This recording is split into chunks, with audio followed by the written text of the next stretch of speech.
আসসালামু আলাইকুম।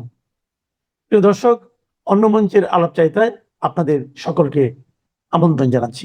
এখন শেখ হাসিনা আসার পরে এই যে আপনি বলবেন যে একটা আইনি লড়াই, আপনি জানেন যে ইতিমধ্যে উনি কিন্তু আইনজীবীর মাধ্যমে একটা চিঠি দিয়েছেন। যদিও এই চিঠিটা কোর্টকে দেওয়ার কোনো এইখানে বাংলাদেশের আইনে এটার কোনো গ্রহণযোগ্যতা নাই, কিন্তু চিঠিটার একটা ভ্যালু আছে। সেটা হলো ওনার সব কথাগুলো আমরা ওখানে পেয়েছি। এখন এই কথাগুলো যে লিগাল ইস্যুতে যদি আসে, তাহলে ওনার যে রায় সেটার ব্যাপারে তো একটা বড় ধরনের পরিবর্তন আসতে পারে। এটি তো আইনজীবী হিসেবে আমি মনে করি।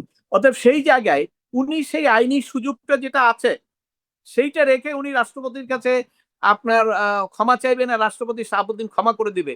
এইটা অন্য কেউ বিশ্বাস করলে, বাংলাদেশের ২০ কোটি মানুষ বিশ্বাস করলেও আমি এটা বিশ্বাস করি না। কারণ জাস্টিস শাহাবুদ্দিন সাহেব রাষ্ট্রপতি থাকা অবস্থায় উনি যা যা করেছেন, উনি পার্লামেন্টে বক্তৃতা দিয়েছেন ওনার ওনার বিবেকের বাইরে গিয়ে। উনি বলছেন যে আওয়ামী লীগ সরকার স্বৈরাচারী সরকার, তাই না? ওনাকে যে নির্বাচিত করেছে এই কথাগুলো তো বলেছেন, এবং সর্বশেষ একটা বক্তৃতাও আসছে যে আপনার স্বৈরাচার ভবিষ্যতে আর যাতে না আসতে পারে সেই ধরনের ব্যবস্থা নিতে হবে। এই কথাগুলো তো উনি চেয়ারে থেকেই বসছেন। এগুলো কি ওনার অন্তরের কথা? না। কিন্তু সিচুয়েশন তাকে ওইটা বাধ্য করে। এবং শেখ হাসিনা যদি আসে, আসার পরে জেলখানায় যায়, আর শেখ হাসিনা ওনার কাছে যে রাষ্ট্রপতির কাছে আবেদন করবেন যে আমাকে মাফ করে দেন, I don't believe, I don't believe, simple কথা। এটা শেখ হাসিনা করবেন না। আর করলেও, যদি করেও থাকে, শাহাবুদ্দিন সাহেব ওই মাফটা করে দিবেন, ওইটাও I don't believe, I don't believe. এটা এগুলো কোনো বাস্তব কথা না। সবচেয়ে কথা হলো, যেহেতু শেখ হাসিনার আইনি লড়াই সুযোগ আছে এবং সেই আইনি লড়াইতে এসপার ওসপার অনেক কিছু হতে পারে। আপনি তো এটা আগে বহুবার ব্যাখ্যা করেছি আমি। এই ফাঁসিটা টিকবে কি টিকবে না, এটা আপিল বিভাগে গেলে বড় ধরনের একটা লিগ্যাল আর্গুমেন্ট হবে। সেখানে টিকতে নাও পারে। তো টিকতে না পারলে তো সেখানে ফাঁসি চলেই গেল। তো সেখানে তো আর রাষ্ট্রপতির কাছে ক্ষমা চাওয়ার প্রশ্ন আসে না। আর সবচেয়ে বড় কথা হলো, শেখ হাসিনা ডিসেম্বরে আসবেন। কবে আসবেন, কবে আসবেন সেটা তো বলেছেন, কিন্তু আদৌ আসবেন কিনা অথবা সরকার আসতে দিবেন কিনা, এই রাজনৈতিক ব্যাখ্যা তো আমাকে নভেম্বর ডিসেম্বরে গিয়ে করতে হবে, তাই না? অ্যাডভান্স তো করতে পারবো না। তো সেটা তো ভবিষ্যৎ বহুদূর। অতএব সেই ক্ষেত্রে ওই আলোচনা এখন করাটা বা ওই আলোচনা করে ওনাকে সরিয়ে দেওয়ার যুক্তি দাঁড় করানো, এগুলো আমার মনে হয় যে অতিরঞ্জিত ভাবে চিন্তা চেতনা। আমার কাছে এটা মনে হয় না। আমার কাছে মনে হয় যে শাহাবুদ্দিন সাহেব চলে যেতে চেয়েছেন, বিএনপিও নিশ্চয়ই তাদের একজন লোক দিবেন। ব্যাটে বলে মিলে একটা যথাযথ একটা সময় নির্ধারণ করা হয়েছে, এবং সেই কারণেই তারা এখানে পদত্যাগ করেছেন। এখন এখন পর্যন্ত অবশ্য আমার কাছে কোনো রিলায়েবল সোর্সের তথ্য পাই নাই, এক্সেপ্ট ওই রকম কোনো ন্যাশনাল নিউজ পেপার বাংলাদেশে যারা করে, প্রায় করে থাকবেন। গোয়েন্দা সূত্রে পাওয়া গেছে ইন্ডিয়াতে আওয়ামী লীগের একটা গেরিলা বাহিনী উৎপাদন হয়েছে। এখন ওই গোয়েন্দা সূত্রে রিপোর্ট দেখে যদি ডেইলি স্টার লিখে থাকে গোয়েন্দা সূত্র, আমার কিছু বলার নাই। কিন্তু এই সমস্ত মিডিয়া তো আপনার ফলস ইনফরমেশন দেয়। তারপরে ফেসবুকের কথা যদি বলেন, এই সমস্ত নিয়ে তো আমি আলোচনা করতে রিলাই করতে পারবো না। তবে এই যে কথাটা বলা হচ্ছে শেখ হাসিনার সঙ্গে আলোচনা, আমি মনে করি এরকম আলোচনা হলে মে মাসেই এটা বিএনপির পক্ষ থেকে ইন্টেলিজেন্স ছিল, তারা এটা দিয়ে দিত। এবং তারপরে ধরেন অনেক আলোচনার তো, পরে যদি বলে দিই, আপনার রাজনৈতিক প্রশ্নই, শেখ হাসিনার আসার সঙ্গে মানে আশা কি বাধাগ্রস্ত করা গেল শাহাবুদ্দিন চুপ্পুকে পদ থেকে সরিয়ে? আর বাংলাদেশে সাবেক প্রধান বিচারপতিকে গ্রেফতার করা হয়েছে, এখন পর্যন্ত জামিন হয় নাই। সাবেক প্রধান নির্বাচন কমিশনারকে তো জুতার মালা পরিয়ে জেলে নেওয়া হয়েছে। তো তাহলে সাবেক রাষ্ট্রপতিকে একটা গ্রেফতার না করলে বিএনপি যথেষ্ট বিচার দেখাতে পারবে বাংলাদেশে? দেখুন সেইটা, এখন সেটাই প্রশ্ন। যথেষ্ট বিচার দেখানোর জন্য তো তাদের তো হাতে অনেক হাতিয়ার আছে। হাজার প্রায় ১৫০ মতো এমপি মন্ত্রী কিন্তু গ্রেপ্তার আছে, তাই না? তারপরে শেখ হাসিনার ফাঁসি হয়েছে, শেখ হাসিনার বিরুদ্ধে ৩০০-৪০০ মামলা আছে। বিচার দেখানোর জন্য তো অনেক হাতিয়ার আছে তাদের কাছে। এখন রাষ্ট্রপতিকে কেন বিচার দেখাতে হবে, সেইটা দেখানোটা হয়তো এই জন্যই হবে না। কারণ রাষ্ট্রপতি তো তাদের সাথে ছিলেন, তাদের সাথে সহযোগিতা করেছেন, এবং তারাও তাকে বলেছেন উনি আমাদেরকে সহযোগিতা করেছে। একজন সহযোগিতা করার লোককে যদি আপনি হ্যারাস করেন, এটা কি স্বাভাবিক চিন্তায় তো আসে না। ওই জন্য আমি বলছি যে আমার স্বাভাবিক অ্যানালাইসিসে মনে হয় যে ওইরকম কোনো হ্যারাসমেন্টের মধ্যে রাষ্ট্রপতির বিরুদ্ধে বিএনপি আপাতত যাবে বলে মনে হচ্ছে না। ভবিষ্যৎ অন্য কথা। ভবিষ্যতে ওনার কর্মকাণ্ড, ওনার অ্যাক্টিভিটিস অনেক ক্ষেত্রে অনেক কিছু হতে পারে, কিন্তু আপাত দৃষ্টিতে মনে হচ্ছে যে এই দাবি এনসিপির পক্ষ থেকে বা অন্যরা করলেও সেইটা একটা বড় ধরনের দাবি না। এবং এই ব্যাপারে বিএনপির অবস্থানটাও ক্লিয়ার করেছেন, স্পিকার করেছেন, আইনমন্ত্রী করেছেন, অনেকেই করেছেন। ওই রকম কোন লক্ষণ আপাতত আমি দেখছি না। আর শেখ হাসিনার আসা যাওয়া মানে আসার বিষয়ে এটা কোনো প্রভাব ফেলবে না এই ঘটনা? না, আমি, হ্যাঁ, ওই যে আসার ব্যাপারটা আমি যে বললাম, একটা হলো যে আসার বক্তব্যটা উনি দিয়েছেন মাত্র, এবং সেটি আসার ব্যাপারে আমি আগে অ্যানালাইসিস দিয়েছি। সেটা হলো যদি উনি আসলেই আসেন এবং উনি আসবেন এয়ারপোর্টে বা বাই রোডে, তো বাই রোডে আসার সম্ভাবনাই কম। এয়ারপোর্টের মাধ্যমে আসতে গেলে, বিমানে আসতে গেলে যদি আগে যেভাবে সেনাবাহিনী একটা হেলিকপ্টারে করে দিয়ে আসছে, বাংলাদেশ গভর্নমেন্টের সঙ্গে যদি আলোচনা হয়, ইন্ডিয়ান আর্মির একটা হেলিকপ্টার এসে কোথাও ল্যান্ড করে, সেক্ষেত্রে তার টাসপোর্টের কিছু প্রশ্ন আসবে না। তবে ওইটা হওয়ার সম্ভাবনা আমার মতে কোনো জিরো। এখন উনি আসলে হয়তো বিমানে আসবেন, তাহলে ওনার একটা ট্রাভেল পাস দরকার হবে। সেই ট্রাভেল পাস সরকার তো চায় তাকে আসুক, কিন্তু সরকার আসার কারণে যদি দেখে শেখ হাসিনা আসার পরে এখানে একটা রাজনৈতিক অস্থিরতার সৃষ্টি হবে, আমার মনে হয় যে বিএনপি এখন যে স্টেবল কন্ডিশনে আছে, ওই রকম রাজনৈতিক অস্থিরতা তারা চাইবেন না। কিরকম? ধরেন এয়ারপোর্টে আসবে, এখন আওয়ামী লীগের হাজার হাজার লক্ষ লক্ষ লোক বললো আমরা তাকে স্বাগত জানাতে এয়ারপোর্টে যাব, হতেই পারে, তাই না? করতে পারে। আবার ধরেন তার শাস্তির জন্য দাবি জানিয়ে এনসিপি জামাত তারাও বললো যে আমরাও যাব। তাহলে এই দুই পক্ষে যদি হাজার হাজার লক্ষ লক্ষ লোক এয়ারপোর্টে যাওয়া শুরু করে, তো সেই ক্ষেত্রে সরকার ওটাকে কিভাবে কন্ট্রোল করবে? একটা ক্যাওয়াস কনফিউশন হবে না? একটা বিশৃঙ্খল সৃষ্টি হবে।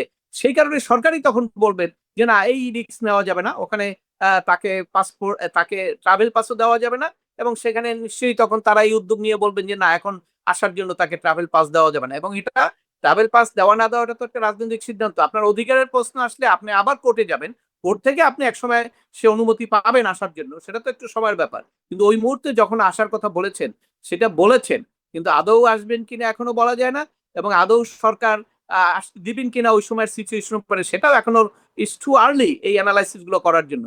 তবে এটা একটা আলোচনা হয়েছে, যে হয়েছে এটা ঠিক, এবং এটার জন্য যে সরকারের মধ্যেও এবং বিশেষ করে এনসিপি, অন্যান্য জামাত, তাদের মধ্যেও একটা অনেক ধরনের একটা খুব সতর্ক অবস্থান সৃষ্টি হয়েছে, এটাও সত্য। কারণ এটা খুব স্বাভাবিক, যাকে মানুষ খুঁজছে, সরকার খুঁজছে তাকে ফাঁসি দেওয়ার জন্য। এনসিপির নাহিদ সাহেব বলছে এখনই ফাঁসি কার্যকরী হয়ে যাবে। আমি জানি না ওনার ফাঁসি কি ওনার ওনার দড়িতে হবে, ওনার হাতের দড়িতে, না জেলখানার দড়িতে, আমি এটা বুঝতে পারি না। উনি কিভাবে ফাঁসির দড়িতে কার্যকরী করবে? আর জেলখানার কার্যকরী করতে গেলে তো এটা হাইকোর্ট, সুপ্রিম কোর্ট শেষ হতে হবে, তাই না? শেষ না করে তো করতে পারবে না। তো সেই বিষয়গুলো এখন রাজনীতির জন্য অনেকে অনেক কিছু বলতে পারে, কিন্তু আইনজীবী হিসেবে আমরা যতটুকু আইনের ফাঁকফোকর দেখি, সেটা হলো শেখ হাসিনা আসলেও আইনি প্রক্রিয়ার মাধ্যমে চূড়ান্ত না হওয়া পর্যন্ত কোনো রায় কার্যকরী হওয়ার কোনো সুযোগ নাই। এটি সৃষ্টি হলো, মানে রাষ্ট্রপতির পদটাকে তো সাধারণভাবে একটা আনুষ্ঠানিক পদ বলা হয়। কি এমন ক্ষমতা তিনি প্রয়োগ করতে পারতেন, বা একা একা রাষ্ট্রপতি কি বা করতে পারেন? সাধারণভাবে জরুরি অবস্থা জারি টারি যা করেছেন বাংলাদেশের রাষ্ট্রপতিরা, সবসময় সাথে তাদের সেনাবাহিনী বা মানে শক্তিশালী পক্ষটা ছিল। তো তাহলে কি মানে নিরাপদ হলো রাষ্ট্রপতি শাহাবুদ্দিন চুপ্পুকে সরিয়ে দিয়ে? একা একা তিনি কি বা করতে পারতেন? সংবিধান কি বলে, আইন কি বলে? ধন্যবাদ আপনাকে। শাহাবুদ্দিন চুপ্পুকে সরিয়ে দেওয়া হয়েছে একাডেমিক্যালি, এ কথাটাও আসবে না, কারণ শাহাবুদ্দিন সাহেব উনি রিজাইন করেছেন। এখন হ্যাঁ, ব্যাকগ্রাউন্ডে বলতে পারেন আলোচনা হয়েছে কিনা, তারা চেয়েছেন কিনা, সেটা অন্য বিষয়। প্রথমত হলো আমি এইভাবে দেখি, সেটা হলো রাষ্ট্রপতি শাহাবুদ্দিন সাহেবের চলে যাওয়াটা কি আনএক্সপেক্টেড কিনা, অনাকাঙ্ক্ষিত কিনা, এই বিষয়টা আপনাকে দেখতে হবে। দেখুন, যখন রাষ্ট্রপতি শাহাবুদ্দিন সাহেব তো বিএনপির কোনো সমর্থক বা দলীয় কর্মকাণ্ডে ছিলেন না, উনি ছিলেন আওয়ামী লীগের একদম মুক্তিযোদ্ধা হিসেবে শুরু করে একদম ইনস্ট্যান্ট আউট সবকিছু হলো আওয়ামী লীগের সমর্থক। যে আওয়ামী লীগের সমর্থক একজন রাষ্ট্রপতি, তাকে কি বিএনপি দীর্ঘদিন রাখার কোনো সুযোগ আছে কিনা, এটা কিন্তু একটা বড় আলোচনা।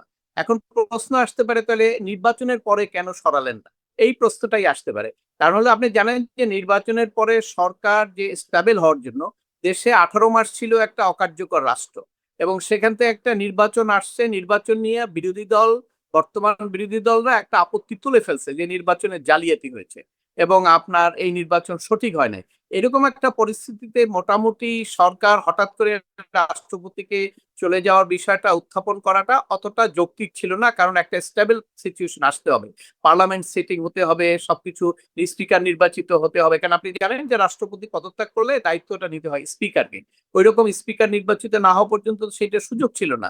কারণ আপনি জানেন অন্তর্বর্তীকালীন সরকারের সময় যদি রাষ্ট্রপতি পদত্যাগ করতো, তাহলে একটা ক্রাইসিস হতো, কারণ স্পিকার কিন্তু দেশে একজন ছিলেন, ডেপুটি স্পিকার জেলখানায়, আর স্পিকারের কোনো খবর ছিল না, কোথায় ছিল না না ছিল, তখন কিন্তু এই ক্রাইসিস হতো। যে এখন সেই ক্রাইসিস সবকিছু এই 5 মাস পরে বিএনপির পক্ষ থেকে যখন তারা একটা স্টেবল সিচুয়েশন নিয়ে এসছে, এবং তখনই এই বিষয়টা ঘটেছে। হ্যাঁ, এটা আলোচনা করলে আপনার যার যার দৃষ্টিভঙ্গি থেকে অনেক আলোচনা করা যায়, অনেক থিসিস লেখা যায়, কিন্তু আপনি জানেন রাষ্ট্রপতি শাহাবুদ্দিন সাহেবই একটি মিডিয়ার সঙ্গে সাক্ষাৎকারে অন্তর্বর্তীকালীন সরকারের শেষ দিকে উনি বলেছেন যে আমি এই পদে বিএনপি নির্বাচন হওয়ার পরে আর থাকতে চাই না, কারণ ওটা ছিল ওনার জন্য একটা এম্বারাসিং সিচুয়েশন। উনি যে রাষ্ট্রপতিকে যে সমস্ত বক্তব্য লিখে দেওয়া হয় as per the provision of the law, ওনাকে পার্লামেন্টে সেটা পড়তে হয়, এবং উনি যেটা পড়েন উনি কি সেটা অন্তর থেকে নিতে পারেন কিনা, এই সমস্ত অনেক প্রশ্ন জড়িত আছে। অর্থাৎ আলটিমেটলি উনি যে কথাটা বলেছেন নির্বাচনের পরে উনি সরে যেতে চান, এবং সেটা ওনার ইচ্ছার উপরে না, উনি ইচ্ছা করলে আমি চলে যেতে পারবেন ওই সিচুয়েশনও নাই, এটা সরকারকেও চাইতে হবে, সেনাবাহিনীর চাইতে হবে। কারণ আপনি জানেন যে আর্মি চিফের একটা বড় রোল আছে, ওনাকে যখন রক্ষা করা হয়েছিল তখন একটা বড় রোল ছিল। কাজে সবকিছু ব্যাটে বলে মেলার পরেই কিন্তু ওনার চলে যাওয়ার সুযোগ সৃষ্টি হয়। আমি মনে করি যে ব্যাটে বলে এখন মিলেছে, এই কারণে এটা হয়েছে। হ্যাঁ, এখন আলোচনা একটা এসছে মে মাসে উনি লন্ডনে গিয়েছিলেন, সেই ব্যাপারে একটা কথা এসছে ডেইলি স্টার মতো একটা রিপোর্টে, ওখানে বলছে ডিফারেন্স সোর্স। ডেইলি স্টার কিন্তু যখন রিপোর্ট করে স্পেসিফিক কিন্তু একটা রেফারেন্স দিতে হয়, কারণ আপনারা ওই দেখবেন ওই যে রেফারেন্স আছে, আমার ধারণা এই রেফারেন্স গুলো ওই বিভিন্ন ইউটিউবার বা বিভিন্ন বাংলাদেশের যে একটা পত্রিকা আছে তারা গোয়েন্দা সংস্থার রিপোর্ট দিয়ে ফার্স্ট ফার্স্ট পেজে রেড লাইনের নিউজ করে ফেলে, গোয়েন্দা সংস্থার রিপোর্টে অমুকটা পাওয়া গেছে, এই হচ্ছে। আসলে এগুলো সব ভুয়া নিউজ। এখন ওই রেফারেন্সে যদি লিখে থাকেন সেটা হতে পারে, কারণ আমি মনে করি যে যদি এটা মে মাসের ঘটনা, সরকার যদি এটা দেখতেন যে সরকারের তাদের প্রেসিডেন্ট বর্তমানে যিনি দায়িত্বে আছেন তিনি শেখ হাসিনার সঙ্গে কথা বলছেন, তাহলে ওই কথোপকথনটা আমরা এতদিনে ফেসবুকে পেয়ে যেতাম, কারণ এইটা তো সরকারের গোয়েন্দা বিভাগ তো আছে সাথে, প্লাস হলো সরকার ইমিডিয়েটলি রিয়াক্ট করতো। কারণ আপনি জানেন মে মাসের শেষে কিন্তু সরকারের কোনো ক্রাইসিস ছিল না, তাই না? এখন যে কথাই বলো হয়তো বিভিন্ন কারণই এগুলা প্রচলিত, যেমন শাহাবুদ্দিন সে নিজে চলে যাচ্ছেন, এই কথাটা বললেও সেটাও তো ধরেন সরকারের জন্য একটু ডিসক্রেডিট, তাই না? এটা কাউন্টার দেওয়ার জন্য ওই আরেকটা প্রশ্ন যদি উত্থাপন করা হয়, উনি ওইখানে কথা বলছেন, তাহলে একটা যুক্তি দাঁড়িয়ে যায়। কাজে এটা যুক্তি পাল্টা যুক্তি অনেক কিছুই থাকতে পারে। আমার ব্যক্তিগত বিশ্বাস শাহাবুদ্দিন সাহেব যেহেতু একটি দলীয় মানে এক ধরনের চিন্তা চেতনার লোক, ওনার পক্ষে এইখানে থাকাটা আর উনি নিজেই এটা অ্যালাউ করতে পারছিলেন না, মানে ওনার নিজের অন্তরে এটা উনি অ্যাকসেপ্ট করতে পারছেন না, উনি সুযোগ খুঁজছিলেন। এবং সরকারও তো চায় তাদের দলীয় একজন, তাদের সমর্থনের একজন রাষ্ট্রপতি থাকবে 5 বছর, এটা কে না চায় বলে? আর সেটি তো সবাই চায়, এবং সেটিও সরকার যাতে এইরকম কোনো দুর্নামে না পড়ে, যেরকম সরকার ক্ষমতায় আসার পরেই ওনাকে সরিয়ে দিচ্ছেন, এইটাও যাতে না হয়। আবার সরানোর তো কোনো প্রশ্ন নাই। তার শাহাবুদ্দিন সাহেব স্পিকার যে বক্তব্য দিয়েছেন আপনি দেখেছেন, শাহাবুদ্দিন সাহেব তো সরকারের একজন সমর্থক, এটাই ওনার বক্তব্য এসছে। উনি যা যা করেছেন, এবং ওনার রেজিগনেশন লেটার আমি যেটা কপি পেয়েছি ওখানে বলা আছে যে এই সাংবিধানিক প্রক্রিয়ার জন্য উনি সবকিছুতে সহযোগিতা করেছেন। কাজে এখানে সরকারের দল এবং রাষ্ট্রপতির মধ্যে কোনো মনোমালিন্য, কোনো বিরোধিতা, কোনো কিছু হয়েছে এটা আমার দৃষ্টিতে আসেনি, এবং সেই কারণে আমি মনে করি যে ব্যাটে বলে মেলার কারণে দুই পক্ষেরই ইচ্ছাটা বাস্তবায়িত হয়েছে এই পদত্যাগের মাধ্যমে। আহ, এখন বলা হচ্ছে, অনেকেই দাবি করছেন নাহিদ ইসলাম জাতীয় নাগরিক পার্টির প্রধান, তিনি তো জনসভায় দাঁড়িয়ে বলেছেন শুধু পদত্যাগ করলে হবে না, গ্রেফতার করতে হবে। ইনকিলাব মঞ্চ থেকে দাবি উঠেছে এবং জানা যাচ্ছে যে আন্তর্জাতিক অপরাধ ট্রাইব্যুনালে জুলাই হত্যা মামলার সঙ্গে সাবেক রাষ্ট্রপতি শাহাবুদ্দিন চুপ্পু জড়িত হয়ে পড়তে পারেন, তাকে সে মামলায় অভিযুক্ত করা হতে পারে। এসালম বিষয়ে, যে এসালমের সঙ্গে তার ঘনিষ্ঠতা, সে বিষয়ে নানা রকম তদন্ত প্রতিবেদন আছে হাতে দুর্নীতি দমন কমিশনের এবং নানা পক্ষের, সে খবর বাংলাদেশের মূলধারার সংবাদ মাধ্যমগুলোতে উঠছে। প্রথম আলো গত কদিন ধরেই লিখছে এসালমের সাথে ঘনিষ্ঠতার কথা। মানব জমিন আজ এই রিপোর্ট করেছে যে ইসলামী ব্যাংকে এসালম ঘনিষ্ঠতার জন্য শাহাবুদ্দিন চুপ্পুর বিষয়ে রিপোর্ট আছে সরকারি বিভিন্ন কর্তৃপক্ষের। শাহাবুদ্দিন চুপ্পুকে রাষ্ট্রপতিকে গ্রেফতার করার ক্ষেত্রে কোনো বাধা আছে? রাষ্ট্রপতি পদে বসে তিনি কি করেছেন তাতে হয়তো তার ইমিউনিটি আছে, কিন্তু রাষ্ট্রপতি পদে যুক্ত হওয়ার আগে বিভিন্ন কর্মকাণ্ডের জন্য তাকে বিচারের মুখোমুখি করা হতে পারে। মানে তিনি কি গ্রেফতার হতে যাচ্ছেন কি?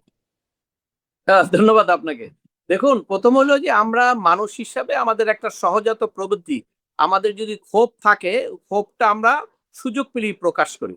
এনসিপি বা অন্যান্য তাদের একটা ক্ষোভ আছে, তারা চেয়েছিলেন ওই সময় রাষ্ট্রপতিকে পদত্যাগ করিয়ে রাষ্ট্রকে একটা অন্য জায়গায় নিয়ে যেতে, সেটি তো পারেননি। যার ফলে ওই সময় যদি শাহাবুদ্দিন সাহেব নিজেই বলতেন আমি থাকবো না, আর্মি চিফ বলুক আর যাই বলুক, বিএনপি বলুক, আমি থাকবো না, এই স্ট্যান্ড যদি নিতেন তাহলে কিন্তু উনি চলে যেতে পারতেন, এবং সেটি হলেই কিন্তু এনসিপি অন্যান্য যারা আছে তাদের যে পরিকল্পনা সেটি সাকসেস হতো। তো সেই পরিকল্পনার তো আসলে সাকসেস হয় না, এটার জন্য একটা ক্ষোভ থাকবে না?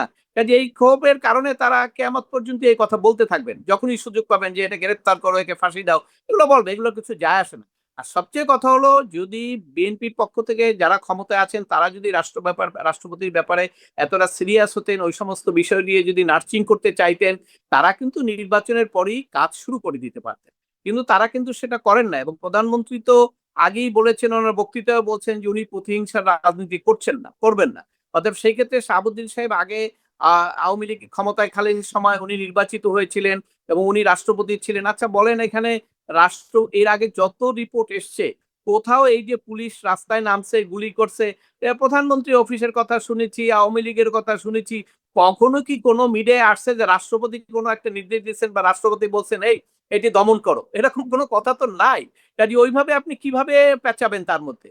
প্লাস আইনমন্ত্রী আজকে একটা সাক্ষাৎকারে দেখলাম, উনি বলেছেন, এই অভিযোগটাই বলেছেন যে 5ই আগস্টের হত্যা মামলা, তো উনি বলছেন এগুলো তো আর দেখা হবে, একজন মামলা করলেই যে হয়ে যাবে তা না। কারণ আমরা তো জানি 5ই আগস্টের পরে যে হত্যা মামলা, এগুলোর চরিত্র সম্পর্কে আজকে আমি না, এটা অন্তর্বর্তীকালীন সরকার থেকে শুরু করে আইনজীবীরা শুরু করে সবাই বলেছে এই মামলাগুলো এক ধরনের হয়রানিমূলক মামলা, মিথ্যা মামলা। এটা নতুন করে কোনো আলোচনার দরকার নাই। কাজে ওই মামলায় আসামি হিসেবে তাকে গ্রেপ্তার করা হবে এবং সরকার করবে, এটা আমার বিশ্বাস হয় না। আর অন্য অভিযোগের যেটা কথা বলেছেন, হ্যাঁ, ইমিউনিটি তো অবশ্যই আছে। উনি যখন পদে থাকেন তখন ওনার বিরুদ্ধে কোনো মামলা হতে পারে না, গ্রেপ্তার করতে পারে না। কিন্তু উনি যখন একজন সাধারণ নাগরিক হয়ে যাবেন, তখন ওনার ছাত্র জীবনের যদি কোনো বিষয় থাকে, বা ওনার ধরেন জজ হিসেবে ছিলেন তখন যদি কোনো কিছু থাকে, দুদকে ছিলেন তখন কিছু, সরকার চাইলে সেটা যে কোনো সময় কিছু করতে পারেন। তবে আমার অ্যানালিসিস হলো যে সরকার সেরকম কিছু করবেন না। কারণ হলো এই দাবিটা এসছে কিন্তু একটি নির্দিষ্ট পক্ষের থেকে। তাদের নির্দিষ্ট পক্ষের দাবি, সেটা কিন্তু একটা বোনাফাইডি দাবি তা না। তাদের একটা ক্ষোভের বহিঃপ্রকাশ এই দাবিটা। বিশেষ করে এটা এনসিপি জামাতের পক্ষ থেকে আসবে, কারণ তাদের মূল পরিকল্পনা ভেস্তে গেছে শাহাবুদ্দিন সাহেব নির্বাচিত রাষ্ট্রপতি থাকার কারণে। এখন বিএনপি তো ধরেন সেই প্রোটেকশনটা দিয়েছে, কারণ বিএনপি তো 2/3 মেজরিটি, বিএনপি কি তো তেমন কিছু বলতে পারে না, কারণ বিএনপির সঙ্গে তো তাদের সহ ঐক্যমত আছে, তারা তো একত্রেই রাজনীতি করছেন। এই কারণে ওই ক্ষোভটা গিয়ে রাষ্ট্রপতির উপরে ঝাড়ছেন যে রাষ্ট্রপতিকে এখনই গ্রেপ্তার করতে হবে। যেহেতু রাষ্ট্রপতির পদত্যাগ এবং পদত্যাগের পরে মাননীয় স্পিকারের যে বক্তব্য আমি শুনেছি, তাতে আমার কাছে মনে হয় না যে রাষ্ট্রপতির অতীত কোনো ইতিহাস কর্মকাণ্ড নিয়েও সরকারের পক্ষ থেকে কোনো ধরনের একটা লিগ্যাল স্টেপস তার বিরুদ্ধে হ্যারাসমেন্টের মধ্যে যাবে, এটা আপাতত আমার কাছে মনে হচ্ছে না। রাষ্ট্রপতি পদত্যাগ পত্রেও বলেছেন যে তিনি সংবিধানটা রক্ষা করেছিলেন বলেই তারপরে নির্বাচন হতে পেরেছে এবং সেই নির্বাচনের মাধ্যমে বিএনপি সরকার গঠিত হয়েছে, এবং তার নানা রকম যে ফোন কনভারসেশন গত কদিনে সাংবাদিকদের সাথেও বেরিয়ে এসেছে, সেখানেও তিনি বলেছেন যে তিনি জীবন দিয়ে এক রকমের সংবিধান রক্ষা করেছেন, মানে জীবনের ঝুঁকি নিয়ে 2024-এর 5ই আগস্টের পর। এই নিয়েও নানা রকম কথা হচ্ছে সামাজিক যোগাযোগ মাধ্যমে, এমনকি মূলধারার গণমাধ্যমে নানা রকম বিশ্লেষণ ছাপা হচ্ছে যে রাষ্ট্রপতি আসলে এমন একটা গুরুত্বপূর্ণ পদ যে পদে ধরেন যে কোনো মানে অস্থির পরিস্থিতিতে জরুরি অবস্থা তিনি জারি করে ফেলতে পারেন, সংসদ ভেঙে দিতে পারেন। এমনকি ধরেন 2024-এর 5ই আগস্টে তো আসলে খুব একটা আনইউজুয়াল সিচুয়েশনে ঠিক সংবিধান মেনে সংসদ ভেঙে দেওয়া হয় নাই, সংবিধান মেনে সরকার গঠন হয় নাই, সংবিধান মেনে সেভাবে খালেদা জিয়ার যে পরের দিন মুক্তি হয়ে গেল সেটাও হয়তো সম্ভব হয় নাই। কাজেই রাষ্ট্রপতি তো খুব গুরুত্বপূর্ণ ভূমিকা রাখতে পারেন। সেসব কারণেই একজন বিশ্বস্ত ব্যক্তিকে রাখবার কথা ভাবা হচ্ছে। কি কি বিষয়ে রাষ্ট্রপতি অত্যন্ত গুরুত্বপূর্ণ হয়ে উঠতে পারেন, মানে বিএনপির জন্য কোনো টালমাটাল পরিস্থিতি হলে, শেখ হাসিনাই দেশে ফিরে এলে? না, আপনি যদি বিশেষ করে শাহাবুদ্দিন সাহেবের সামনে রেখে অ্যানালাইসিস করেন, তাহলে আমি দেখবো এইভাবে, সেটা হলো যে রাষ্ট্রপতির অনেক ক্ষমতা আছে কিন্তু কোনো ক্ষমতাই নাই। কারণ হলো রাষ্ট্রপতি সংসদ ভেঙে দিয়েছিলেন, কাদের কারণে দিয়েছিলেন? যারা সরকারে ছিলেন তাদের কথা মতো। কিন্তু উনি যদি নিজের সিদ্ধান্তে আসতেন, তাহলে উনি কিন্তু সংসদ ভাঙতেন না, তাই না? কারণ উনি তো, ওনাকে যে সংসদ নির্বাচিত করেছে ওটা ভাঙার কথা না। অতএব রাষ্ট্রপতির ক্ষমতা আছে, কিন্তু যারা সরকারে থাকেন তাদের যদি বিপরীতধর্মী কোনো সিদ্ধান্ত নিতে হয়, সেই ক্ষমতা রাষ্ট্রপতির ছিল না। এবং উনি যেটা, আপনারা যেটা মিডিয়ার রেফারেন্স দিয়ে আলোচনা করলেন যে উনি সাংবিধানিক পথে রাখার জন্য জীবন দিয়ে চেষ্টা করেছেন, আমি এটার সঙ্গে একমত না। এই ক্রেডিট দিতে গেলে সেনাবাহিনীর প্রধান এবং বিএনপিকে দিতে হবে। কারণ রাষ্ট্রপতির পদত্যাগটা তারা ঠেকিয়েছেন। শাহাবুদ্দিন সাহেবের নিজের কোনো ক্যাপাসিটি ছিল না যে উনি যদি সেইটাই ক্যাপাসিটি থাকতো তাহলে সংসদ কিভাবে ভাঙলেন, তাই না? উনি তো রাষ্ট্রপতির ওখানে বলতে পারতেন যে না, আমি সংসদ ভাঙবো না, আমি চলে যাব। এটা তো উনি বলেন না, তাই না? সেক্ষেত্রে যারা ক্ষমতায় ছিলেন তাদের কথা মতোই উনি চলেছেন।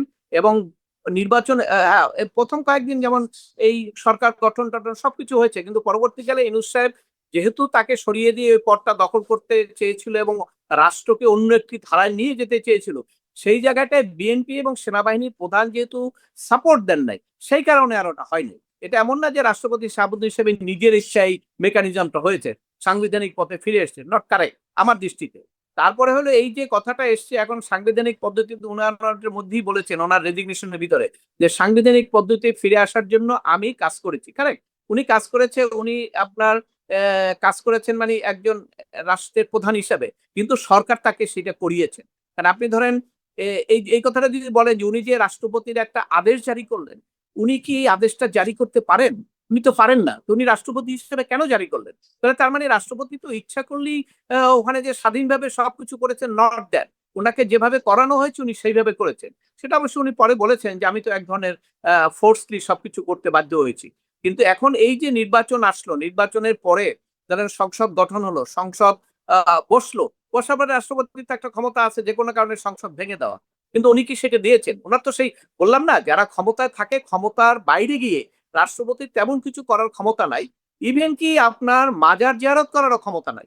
কারণ আপনি জানেন যে বিএনপির এর আগের ক্ষমতার সময় আপনার বিচৌদ্রিশে মাজার জিয়ারত করতে গিয়েছিলেন, পছন্দ হয় না, আলটিমেটলি কিন্তু তাকে রিজাইন করতে হয়েছে। কারণ যারা 2/3 ক্ষমতা থাকে, 2/3 মেজরিটিতে একটা ক্ষমতা হলো ইমপিচমেন্ট করার, রাষ্ট্রপতি চাইলেই তাকে অপসারণ করা যায়। অর্থাৎ সেই ক্ষেত্রে কোনো রাষ্ট্রপতি যাদের 2/3 ক্ষমতা আছে সেখানে তারা কোনো নড়াচড়া করার কোনো সুযোগ পাবে না। হ্যাঁ, ওই রকম যদি হয় যে আমাকে ইমপিচ করো, আমি আমার সিদ্ধান্ত মতো কাজ করবো, ওই রকম সাহসিকতা থাকলে সেটা অন্য জিনিস, সেটা সে অনেক কিছু করতে পারেন। রাষ্ট্রপতির ক্ষমতা আছে, সে ক্ষমতা যে নাই তা না। কিন্তু এই ক্ষমতারও ভারসাম্যের ব্যাপারে যারা নাকি এখন 5ই আগস্টের ঘটনা ঘটিয়েছেন সেই সমস্ত রাজনৈতিক দলের মধ্যে আলোচনা হয়েছে ভারসাম্য, কিন্তু ভারসাম্য রক্ষার কোনো পদক্ষেপ এখন পর্যন্ত সংবিধানে আসেনি। যেমন কথা তো ছিল যে প্রধানমন্ত্রী যিনি হবেন দলীয় প্রধান উনি থাকবেন না, কিন্তু এটি কিন্তু এখনো কার্যকরী হয়নি। এবং এটা হয়তো নিশ্চয়ই তাদের আলাপ আলোচনার মাধ্যমে চূড়ান্ত, তারা যা যা 31 দফায় বলেছিলেন সবগুলো করবেন, প্রত্যাশা করি আমরা। কিন্তু এখন পর্যন্ত কিন্তু কিছু হয় না, রাষ্ট্রপতির ক্ষমতা বাড়ানোর বিষয় হয় না। আর ওইটি হলে আপনি যেটা বলতেছেন যে নতুন একজন রাষ্ট্রপতি, এটি তো আমি মনে করি যে একটা রাজনৈতিক দল হিসেবে এইটা তাদের চাওয়াটা অত্যন্ত যৌক্তিক যে তাদের সমর্থনকৃত একজন রাষ্ট্রপতি থাকবেন, তাহলে সেক্ষেত্রে তারা সেফ ফিল করবেন। এবং যদিও তাদের কোনো ক্রাইসিস ছিল না শাহাবুদ্দিন সাহেবকে দিয়েও, তারপরও এখন ধরেন একসময় তো একসময় ওনাকে যেতে হবে, তাই না? বিএনপির দলে অনেক বর্ষিয়ান নেতা আছে, তাদের মধ্যেও তো অনেকে রাষ্ট্রপতি হতে চান, বা সরকারও চায় যে রাষ্ট্রপতি তার নিজস্ব একজন লোক রেখে। এই যেমন আপনার অভিযোগটা আসলো, দেন শেখ হাসিনার সঙ্গে কথা বলেছেন, উনি বলেছেন কি বলেছেন সেটা অন্য বিতর্ক। কিন্তু এরকম একটা আলোচনা আসলে তখন বিএনপি বিব্রত হয় না যে রাষ্ট্রপতি এবার কার সঙ্গে কোথায় কথা বলে কি করে না না করে, তাই না? এই কারণে তো তাদের পক্ষে চাওয়াটাই খুব স্বাভাবিক যে তাদের দলীয় সমর্থন কিন্তু একজন রাষ্ট্রপতি থাকলে they will be more safe. এরকম কোনো চিন্তা ভাবনা, এরকম কোনো কথাবার্তা বা আলোচনা আসার কোনো সুযোগই থাকবে না। এটা তাদের জন্য চাওয়াটাও যেমন তাদের পক্ষ থেকে যৌক্তিক, এটার মধ্যে কোনো অন্যায় কিছু নাই। এবং সেইভাবে যদি চায়ও, সেইভাবে যদি এই আন্ডারস্ট্যান্ডিং হয়ে থাকে পদত্যাগের, সেটা তো আমি কোনো দোষ দেখছি না। কিন্তু সবকিছু মিলেই যাই হোক, এখন যেহেতু রাষ্ট্রপতিও চাচ্ছিলেন, বিএনপিও চাচ্ছেন, এটার অপসারণ একটু হয়েছে বা স্পর্শকাতর প্রশ্নে যাই, একটু স্পর্শকাতর প্রসঙ্গেই যাই, মানে একবার জিজ্ঞেসও করেছি, যদি একটু মানে আপনি যদি উত্তর দেন, সেটা হচ্ছে যে ধরেন এই যে একজন আস্থাভাজন বিএনপির ব্যক্তি থাকবেন, বিএনপির একজন নিজস্ব দলীয় লোক থাকবেন, বিশ্বস্ত লোক থাকবেন, এই প্রত্যাশাটা যে এই যে জরুরি অবস্থা প্রসঙ্গে কথা উঠছে, বা ধরেন মানে একটা সংকটকালীন অবস্থা, সেটা তো আমরা বিএনপির অত্যন্ত বিশ্বস্ত ইয়াজউদ্দিন আহমেদকে মানে প্রধান উপদেষ্টা বানিয়ে খালেদা জিয়া যখন দায়িত্ব ছাড়লেন, পরে সেই ইয়াজউদ্দিন আহমেদকে তো বন্দুকের নলের মুখে গিয়ে মইনু আহমেদ, খালেদা জিয়ারই নিয়োগকৃত সেনাপ্রধান, তিনি তো 1/11 ঘটিয়ে ছাড়লেন। এবং তারপর তারেক রহমানের ওপর নির্যাতন, খালেদা জিয়ার কারাবাস, বিএনপির দীর্ঘ সময় ক্ষমতার বাইরে থাকা, সবই ঘটে গেল। তো এরকম ঘটনাগুলো যদি, এমনকি ধরুন প্রেসিডেন্ট জিয়াউর রহমান হত্যাকাণ্ডের পর যে সাধন করে এরশাদ ক্ষমতা দখল করলেন, সেটা তো তখন বিচারপতি সাত্তার, তিনি তো সেটা আসলে আটকাতে পারলেন না। রাষ্ট্রপতিরা তো আসলে বোধহয় কোনো সরকারকে নিরাপদ করতে পারেন না বা ক্ষমতায় রাখতে পারেন না। এই যে ফোনে কথা হয় শেখ হাসিনার সঙ্গে প্রেসিডেন্ট শাহাবুদ্দিনের, এরকম একটা কথা এমনকি শেষ মুহূর্তে ছড়ানো হলো বা দিল বাংলাদেশের শীর্ষস্থানীয় দৈনিকও, গোয়েন্দা সূত্র বা বিভিন্ন সূত্রের বরাতে। প্রশ্ন হচ্ছে যে এমন কথা তো বাংলাদেশে শেখ হাসিনা নিয়োগকৃত সেনাপ্রধানের সাথে হয় বলেও কথা আছে। কাজেই মানে এই পরিস্থিতিগুলো এত সহজে এড়ানো যাবে কিনা, মানে রাষ্ট্রপতিকে